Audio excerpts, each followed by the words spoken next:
우리 교회는 어제 말씀드린 것처럼 1년에 2번 세일의 새벽 기도회를 모이고 있습니다. 말씀을 듣고 기도하는 이 집회에 거는 그런 성도들의 기대가 아주 큰 것을 알고 있기 때문에 이 책임을 맡은 목사에게는 큰 부담이 됩니다. 여러분께서 잘 감당할 수 있도록 부디 기도해 주시기를 바라고, 이제 오늘 첫 발걸음을 내디뎠는데 3주간 동안 그 발걸음에 어려움이 생기지 않도록 서로 격려하면서 기도하면서 이 집회에 참여하는 저와 여러분 모두가 되시기를 간절히 축원합니다. 금년도 우리 교회 표어는 성숙해가는 우리 모습 세상에 드러나도록, 이런 주제였죠. 그래서 봄에 세일의 새벽 기도회를 인도할 때는 성숙해가는 그 말씀의 표현에 주목을 하고 지속적으로 나타나는 우리 삶의 변화를 생각하면서 요나를 살핀 바 있습니다. 가을에는 이제 열매를 생각해야 될 때가 아닌가, 이제 그런 생각이 들었습니다. 그래서 성숙해가는 그런 삶의 열매는 무엇일까? 그런데 마음을 모으고 기도로 준비하게 됐습니다. 여러분, 가을은 알곡을 거두어서 풍요로움을 감사하는 절기 아닙니까? 그리고 이 세일의 새벽 기도회는 바로 그 추수감사주의를 앞두고 우리들의 삶이, 믿음의 삶이 진정한 풍요로 가득하기를 바라는 그런 마음으로 지내야 되는 절기 아닌가, 그런 생각이 들어서 그런 내용으로 말씀을 묵상하려고 그랬습니다. 그랬더니 떠오른 인물이 바로 오늘 7장 1절에 등장하는 엘리야라고 하는 인물입니다. 이 엘리야는요, 구약뿐만 아니라 신약 성경에서 특별히 아주 중요하게 부각이 되는 인물입니다. 신약에 등장하는 구약의 중요한 인물이 누구냐 그러면 모세가 있고요, 그리고 아브라함이 있고 엘리야가 있습니다. 그런데 여러분 아시는 것처럼 모세나 아브라함은 구약에서도 차지하는 위치, 비율이 아주 압도적인 그런 인물이지요. 아브라함은 뭐 믿음의 조상으로 알려져 있으니까 말할 것도 없고요, 하나님과 인류에 있어서 아주 첫 번째 언약을 맺은 그런 인물이 아브라함이니까 뭐 그건 당연히 신약에서도 중요하게 취급되리라, 이렇게 여겨질 수 있습니다. 모세는 또 어떤 인물입니까? 아니, 성경 전서의 맨 앞에 5권을 모세 오경 이렇게 말하지 않습니까? 그만큼 중요한 인물입니다. 뭐 구약 성경에 차지하고 있는 위치도 굉장하지요. 분량도 다루어지고 있는 분량도 많고 언급도 많이 됩니다.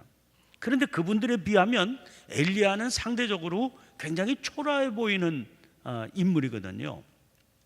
모세나 아브라함과는 뭐 비교할 수 없을 뿐만 아니라 구약 성경에서 보면 이사야에서는 66장이나 되는 그런 아주 방대한 그런 예언서를 쓴 예언자가 이사야 아닙니까? 뭐 예레미야 그에 못지 않죠. 에스겔 그에 못지 않습니다. 그래서 그 예언자들을 가리켜서 대선지자 그렇게 말하지 않습니까? 그쯤 되는 인물과 비교해 봐도 엘리야는 초라하기 짝이 없습니다. 게다가 하다못해 자기의 이름을 걸어서 기록한 예언서가 있는 그런 예언자들도 얼마나 많이 있습니까? 그런데 그 자기 이름으로 된 예언서 한 권 지니지 못한 사람이 엘리야입니다. 그런데도 이 엘리야의 이름이 신약 성경에 무려 29번이나 등장을 하고 있습니다. 횟수만 많이 등장을 하는 게 아니라 등장하는 장면이 굉장히 중요하게 취급이 되고 있습니다. 예를 들어서 변화산에서 예수님과 함께 구약의 인물들이 등장할 때 그때 나타났던 그 인물이 모세와 엘리야입니다. 마가복음 6장을 보면 예수님이 나타내시는 능력에 헤로드 왕이 깜짝 놀랍니다. 그래서 도대체 저가 누구냐? 세례 요한이 다시 살아났다. 죽었던 세례 요한이 다시 살아났다. 그런데 어떤 사람은 그 예수님의 능력 나타내심을 보고 저건 엘리야다 그렇게 말하고 있습니다. 또 예수님께서 제자들에게 물으시죠. 사람들이 나를 누구라고 그러느냐? 그때 거론된 인물이 누굽니까? 세례 요한이라고 그럽니다. 더러는 엘리야라고 그럽니다. 어떤 이는 예레미야나 선지자 중에 한 사람이라고 그럽니다. 그때 엘리야가 아주 구약 인물 가운데 첫 번째로 등장이 됩니다. 예수님이 십자가에 달려서 돌아가실 때도 사람들이 자주 언급한 사람이 엘리야입니다. 구약 성경에서 차지하고 있는 위치를 보면 뭐 별 그렇게 중요하지 않게 이렇게 취급이 되고 있는 것처럼 보이는데, 예수님 때로부터 시작되는 신약 성경에서는 엘리야가 이렇게 중요하게 시선을 모으고 있거든요. 왜 그러냐? 그런 궁금증이 들어가게 됩니다. 그런데 그와 관련해서 주목하게 되는 야고보서의 엘리야에 대한 언급이 있습니다. 야고보서 5장 17절 18절 말씀인데요, 엘리야는 우리와 성정이 같은 사람이로되 그가 비가 오지 않기를 간절히 기도한즉 3년 6개월 동안 땅에 비가 오지 아니하고 다시 기도하니 하늘이 비를 주고 땅이 열매를 맺었느니라. 어떤 목사님이 엘리야를 한마디로 뭐라고 설명하는 거 아니? 이 말씀을 붙들고서요, 하늘 문을 열고 닫은 사람. 그 특별히 우리와 성정이 같은 사람이로되, 다시 말하면 우리랑 별반 다를 것이 없는 사람인데도 하늘 문을 열기도 하고 닫기도 한 그런 사람이라고. 그런 놀라운 역사가 그를 통해서 나타났다는 거죠. 그래서 우리가 묻게 되는 겁니다. 이유가 도대체 뭘까? 우리랑 비슷한 사람인데, 우리와 성정이 같은 사람인데, 이 사람은 하늘 문을 열기도 하고 닫기도 한 그런 사람이니? 아니면 아예 우리와는 차원이 다른 사람이다. 그러면 뭐 얘기할 필요가 없죠. 그분은 그런 분이니까 우리는 우리고. 근데 우리와 성정이 같은 사람인데 그런 역사를 일으켰다. 그래서 우리의 눈길을 엘리야에게 돌리게 합니다. 오늘 본문 말씀은요, 이 엘리야가 처음으로 등장할 때, 출현할 때의 배경이 되는 그런 말씀입니다. 두 가지 특징이 있어요. 하나는요, 도대체 엘리야는 근본을 알 수 없습니다. 1절 말씀, 7장 1절 말씀 보면 길르앗에 우거하는 자 중에 디셉 사람 엘리야가 아합에게 말했다. 이러면서 엘리야가 역사의 전면에 탁 등장을 합니다. 근데 이 출현이요, 느닷없어 보여요. 왜 그런 거 아니? 우리가 그에 대해서 도대체 알 수 있게 만드는 정보를 하나도 성경은 주지 않기 때문입니다. 성경에서 어떤 인물이 탁 등장하면 그를 소개하면서 대개 동원되는 게 고향 얘기 혹은 조상 얘기입니다. 우리 성경을 읽다 보면 그렇게 많이 되잖아요. 아무개는 누구의 아들이고 누구의 손자고 누구의 증손이고 누구의 고손이고 누구의 현손이고 뭐 이렇게 조상을 쭉 쫓아 올라가면서 소개하지 않아요. 또는 어디 사람이다. 엘리야는요, 고향이 어딘지도 모릅니다. 여기 우거하는 자 중에 이랬으니까 그냥 살고 있는 데가 어디다 이런 얘기만 나오지 그의 고향이 어딘지, 지파가 어떤 고향이 중요한 건 왜 그런 거 아니? 그 고향을 알 수 있으면 지파를 알 수 있거든요. 어디 지파 출신이다 하는 걸 알 수 있는데 이 사람은 사실 지파도 알 수 없는 사람입니다. 또 조상이 누군지를 모르니까 그 출신을 알 수가 없는 사람이죠. 다만 주목할 수 있는 것은 그의 이름입니다. 엘리야, 엘리야후, 엘리야는 여호와는 하나님이시다. 이름이 그래. 그 이름을 부르면 엘리야 이렇게 부르면 그 이름이 뭐냐면 여호와는 하나님이시다. 여호와는 하나님이시다. 이렇게 말하는 겁니다. 그 이름이 참 대단하구나. 출애굽기 20장 2절 말씀 보면 이 얘기가 왜 그렇게 이 이름이 중요한지를 알 수 있게 됩니다. 출애굽기 20장 2절, 나는 너를 애굽 땅 종되었던 집에서 인도하여 낸 네 하나님 여호와니라. 네 하나님 여호와가 누구냐? 애굽 땅 종되었던 집에서 인도하여 낸 출애굽을 했지요. 그 뒤에 시내산에서 계명을 주시면서 이스라엘 백성과 당신의 관계를 특정해서 강조하셨던 말씀이 출애굽기 20장 2절 말씀. 역사를 일으키셨잖아요. 그리고서 이스라엘 백성들에게 강조하신 겁니다. 십계명을 주실 때 나는 여호와 하나님이시다. 하나님이다. 이스라엘은 세상의 숱한 민족들이 자기들 나름대로 숱한 신들을 믿지요. 그러나 이스라엘 백성은 잊지 말아야 됩니다. 진정한 신은 오직 여호와 하나님 한 분이시다. 출애굽을 하면서 그걸 확실하게 이스라엘 백성들이 목도한 것이고 체험한 것 아닙니까? 하나님께서 허락해 주시는 특별한 구원을 체험한 민족 아닙니까? 그러니까 이스라엘은 사명이 있어요. 열방을 향해서 그 하나님의 영광을 드러내며 살아가야 되는 거예요. 이게 이스라엘의 사명입니다. 세상이 다 알아볼 수 있도록 그렇게 살아가야 되는 겁니다. 그런데 문제는 바로 이스라엘이 그 문제에 있어서 지금 걸려 넘어지고 있다는 겁니다. 이 시대에, 엘리야의 시대에.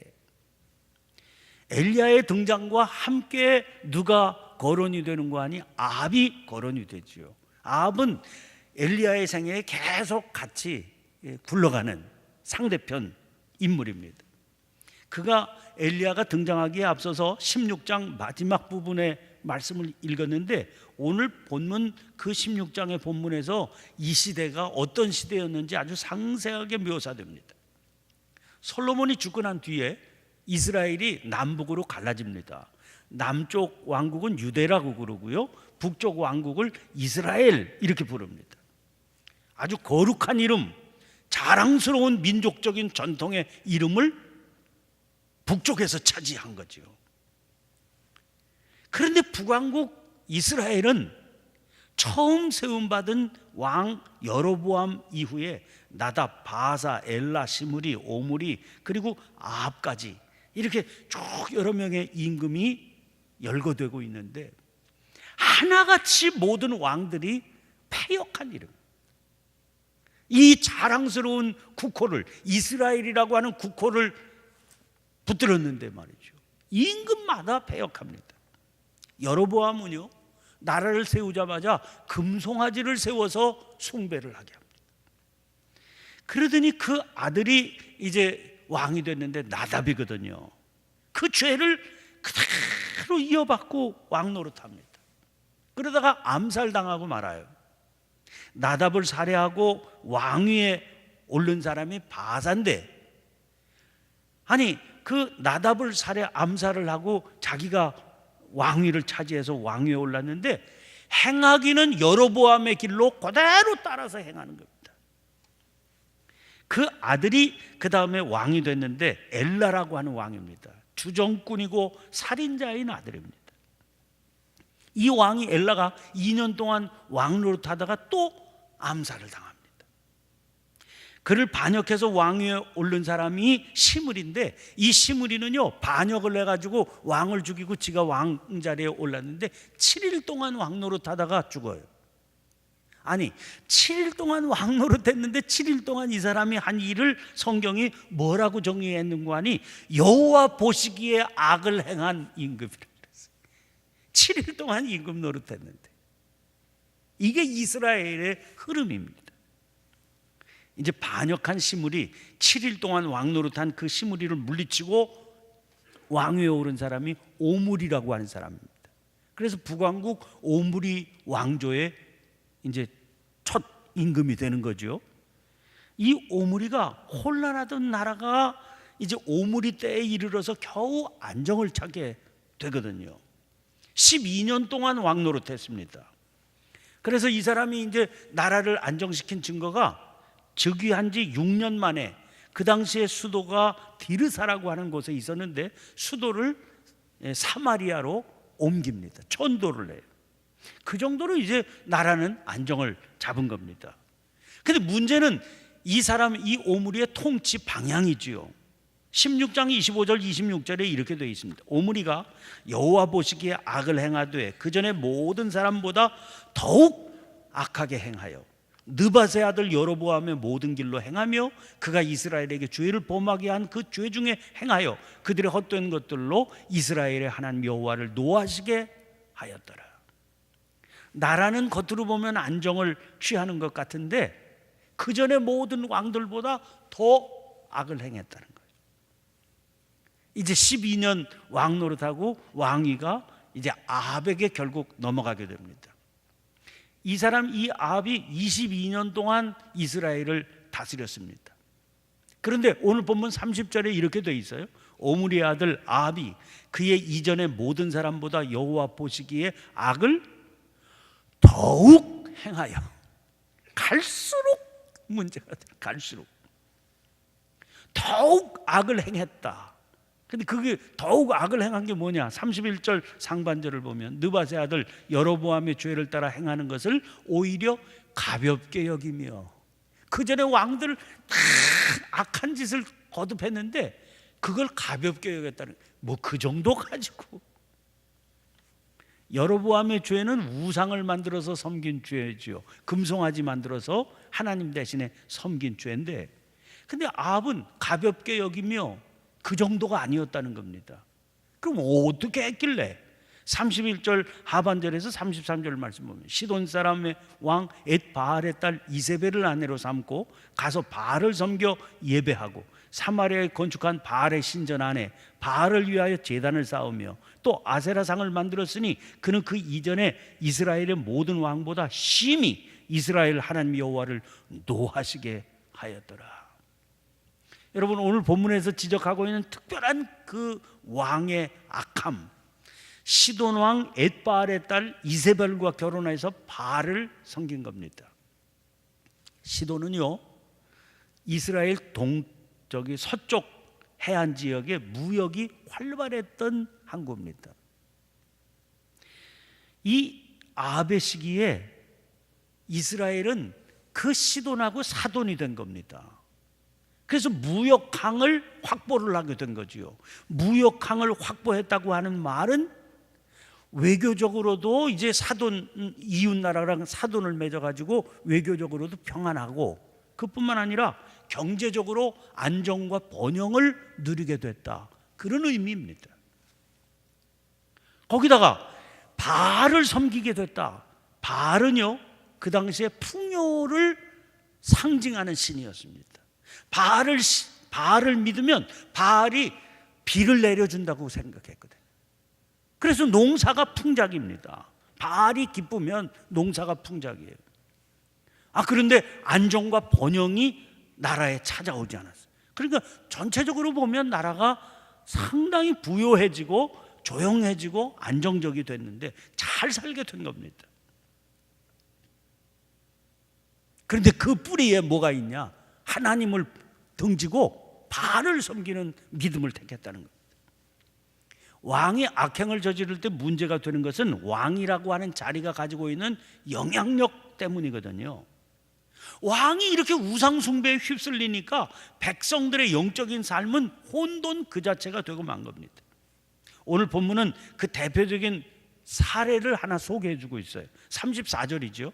그 시대에 베델 사람 히엘이 여리고를 건축하였는데 그가 그 터를 쌓을 때에 맏아들 아비람을 잃었고 그 성문을 세울 때에 막내 아들 수굽을 잃었으니 여호와께서 눈의 아들 여호수아를 통하여 하신 말씀과 같이 되었더라.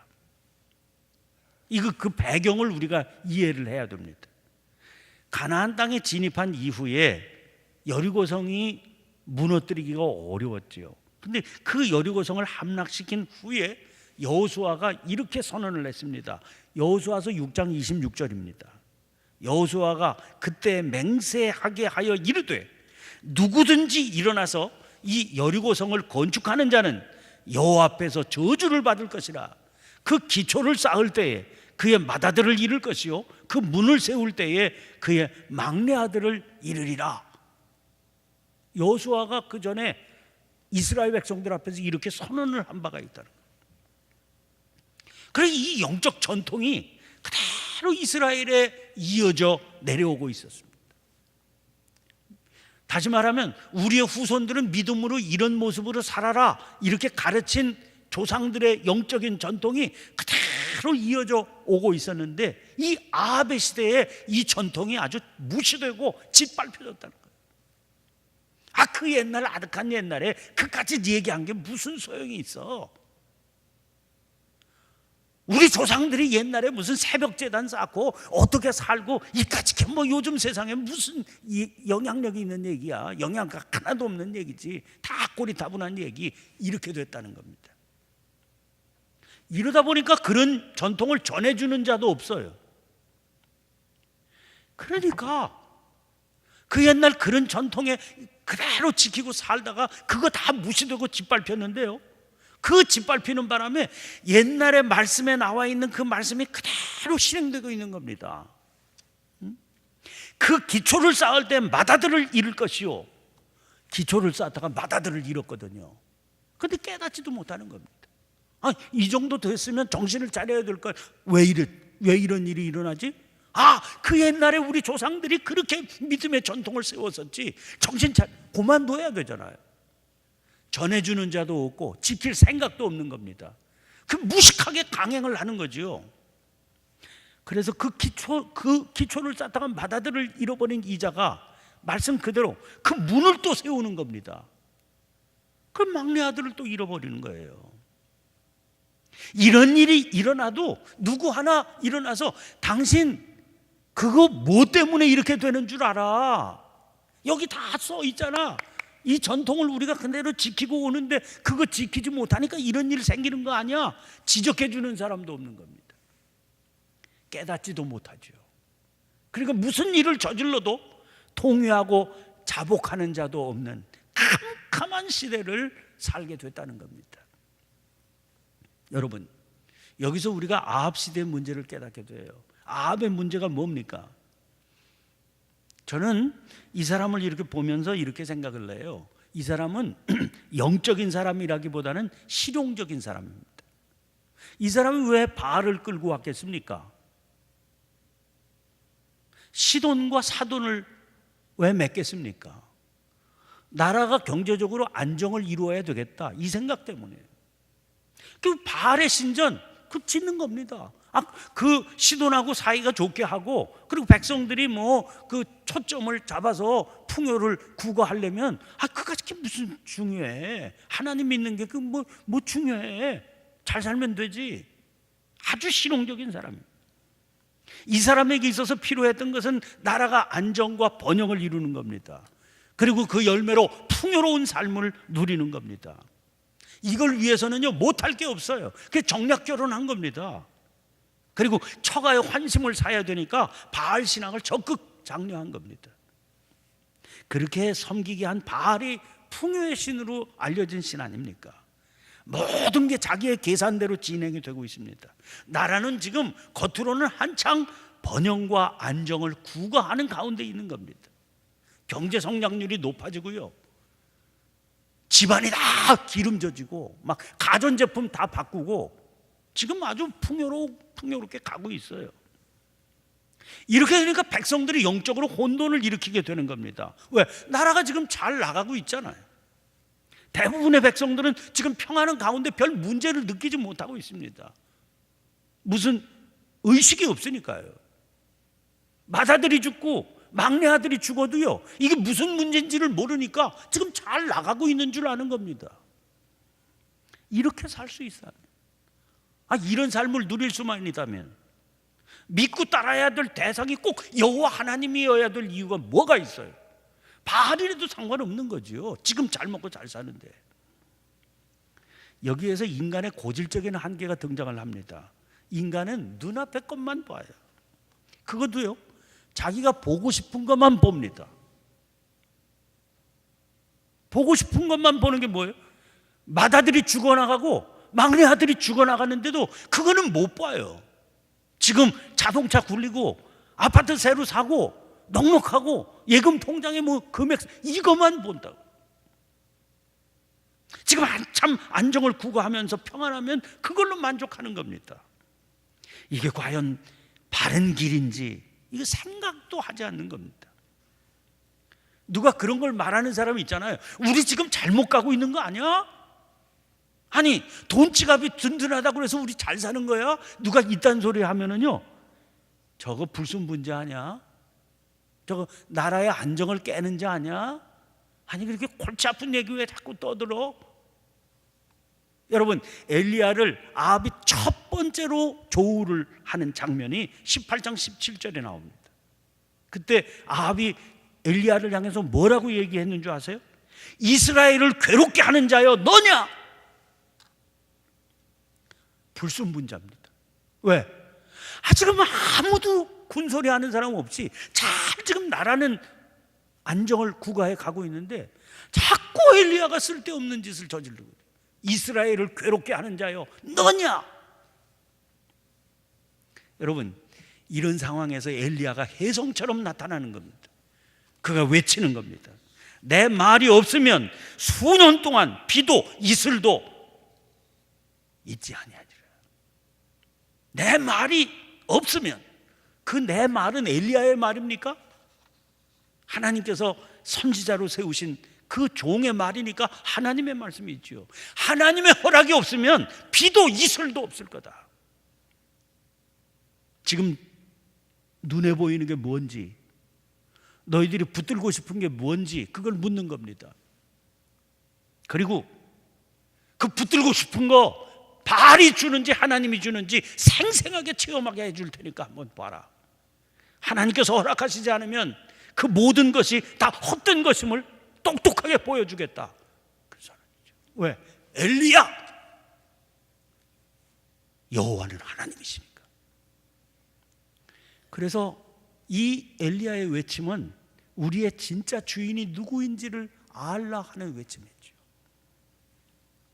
여러분, 이 엘리야의 외침이 두려운 이유가 있습니다. 지금도요, 우리가 말할 수 없이 가난한 의식을 가지고 삽니다. 만나는 사람들마다 불경기 얘기하고요, 죽겠다고 얘기합니다. 알 수가 없어 도대체. 근데 왜? 우리의 삶은요, 10년 전, 20년 전, 30년 전 우리 어린 시절과 비교하면 비교할 수 없이 잘 살고 있잖아요. 넓은 집에 옷장에는 옷이 가득하고 냉장고에는 먹을 것이 가득한데, 근데 우리는 왜 이렇게 가난하냐고요. 연휴만 되면 공항이 미어 터진다고 그러는데 우리는 왜 이렇게 가난한 거냐고요. 외국인 노동자들이 와서 얘기를 합니다. 한국 사람들은 참 이상하다. 그 많은 봉급 받고 그 좋은 자동차 타고 그 좋은 집에 살면서 한 집에 돈이 없대. 이게 다른 사람들이 바라보고 있는 오늘 우리의 모습이라고요. 우리는 왜 이렇게 가난한 겁니까? 왜 이렇게 불안한 겁니까? 왜 이렇게 답답하고 안타까운 겁니까?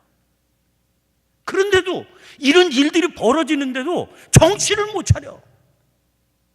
큰아들이 죽어 넘어가고 막내 아들이 죽어 넘어가는데도 정신을 차리지를 못해. 그러면서 풍요의 신에 매달려 사는 겁니다. 이게 우리의 삶이에요. 누구도 가르쳐주는 사람 없고, 누구도 보려고 하지 않고 들으려고 하지 않으니까. 그래서 하나님께서 엘리야를 세워서 외치게 하시는 거죠. 내 말이 없으면 몇 년 동안이라도 비도 이슬도 보지 못할 거다.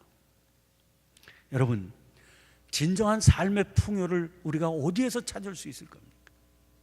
지금 애들이 죽어 넘어가고요, 가정은 무너져 가고요, 흉측한 일들이 아무것도 아닌 듯 자행되는 이 시대에 우리가 살면서 여전히 넋을 잃어 바알이 우리의 삶을 풍요롭게 해줄 줄 알고 거기에 넋을 뺏기고 살아. 하나님께서 엘리야를 일으키셔서 오늘 우리가 풍요를 얘기하면서 엘리야를 다시 귀 기울여 듣게 되는 게 이겁니다. 여호와가 하나님이시다. 그 하나님 공급해 주시는 은혜가 우리의 삶을 기름지게 할 거다. 여러분, 다시 한번 우리들을 정신 번쩍 들게 하시는 이 외침에 귀를 기울이고 마음을 모으시기를 바랍니다. 그리고 우리의 삶을 든든하게 하늘 문을 열기도 하고 닫기도 하면서 이루어 주시는 하나님의 역사를 사모하는 기회가 되시기를 간절히 축원합니다. 주신 말씀을 기억하며 주님, 믿음으로 산다고 그랬지만 정말 제 삶의 주인이 누구인지를 이 세일의 작정 새벽기도, 특별 새벽기도를 통해서 확실히 깨닫게 되기를 원합니다. 진정한 풍요의 근원을 붙들고 살게 되기를 원합니다. 간절히 기도하시고 성령께서 주시는 기도의 제목을 따라 자유롭게 기도하시다가 자유롭게 돌아가시기를 바랍니다. 우리 주여 한번 힘차게 외치고 통성으로 기도하십시다. 함께 기도합니다. 주여